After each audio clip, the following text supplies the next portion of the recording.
এই সমস্ত চাল আর ডাল দিয়ে আমি বানিয়ে নেব একটা হেলদি আর টেস্টি জলখাবারের রেসিপি।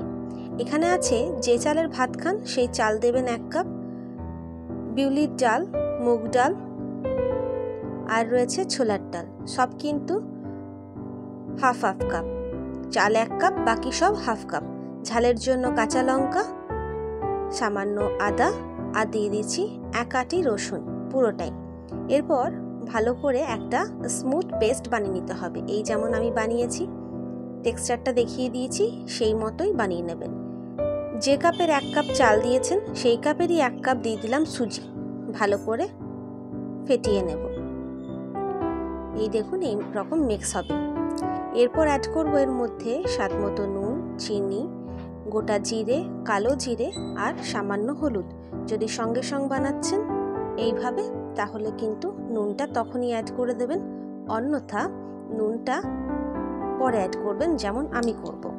আমি এখানে নুন বাদে সমস্ত কিছু দিয়ে ভালো করে মিক্স করবার পর ওই 2 ঘন্টার মতো রেস্টে রেখেছিলাম। এটা অপশনাল, আপনারা রাখতেও পারেন আবার নাও রাখতে পারেন, তবে হাতে সময় থাকলে অবশ্যই রেখে দেবেন। আমার এই ছোট্ট চ্যানেলে যারা নতুন, অনুরোধ থাকবে চ্যানেলটিকে সাবস্ক্রাইব করে পাশে থাকা বেল আইকনটা ক্লিক করে অল নোটিফিকেশনটাকে অন করে দেবেন। আমি ঢাকা দিয়ে রেখে দিলাম। ঢাকা খুলে দেখুন অনেকটা কিন্তু ফেপে উঠেছে। এরপর দিয়ে দিচ্ছি এর মধ্যে স্বাদ মতো নুনটা আর দিলাম সিদ্ধ করা লাউ। আপনারা এখানে যে কোনো সবজি অ্যাড করতে পারেন, ওই যেমনটা বললাম, এটা কিন্তু অনেকটাই হেলদি হবে। দিয়ে দিচ্ছি কোরানো গাজর আর দেব ক্যাপসিকাম কুচি করে, আর দিয়ে দেব পেঁয়াজ কুচি। আপনারা এখানে বিনস অ্যাড করতে পারেন, কুচনো বাঁধাকপি অ্যাড করতে পারেন, চাইলে সামান্য পনিরও গ্রেট করে অ্যাড করতে পারেন। তবে আমি অত কিছু না করে যা দিয়েছি তা দিয়েই ভালো করে মিক্স করে নিলাম। এরপর চাটুর মধ্যে সামান্য দিলাম সর্ষের তেল। সাদা তেলে কিন্তু মচমচে হবে না, তাই দিয়ে দিলাম সর্ষের তেল। সর্ষের তেল দিয়ে ভালো করে এদিক ওদিক করে ছড়িয়ে ব্যাটারটাকে একটা গোল আকার দিয়ে নেব।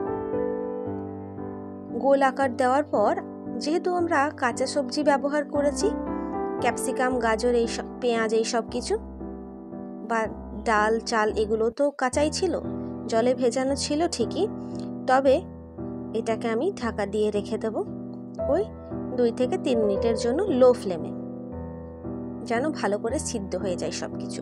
দেখুন ওপরটা শুকিয়ে এসেছে। এরপর একটু বেশি করে বাটার দিয়ে উল্টে আবারও ঢাকা দিয়ে রেখে দেবো 2 মিনিটের জন্য। তারপর কি হলে সবুজ চাটনি, না হয় টমেটো কেচাপের সাথে, না হয় গরম গরম চায়ের সাথে পরিবেশন করুন। চাল ডালগুলো কিন্তু কম করেও 2 থেকে 3 ঘন্টা আপনাদের ভিজিয়ে রাখতে হবে। ওভারনাইট রাখতে পারলে তো খুবই ভালো। চলুন দেখা হচ্ছে পরের ভিডিওতে নতুন রেসিপির সাথে। সুস্থ থাকবেন, ভালো থাকবেন, সাবধানে থাকবেন।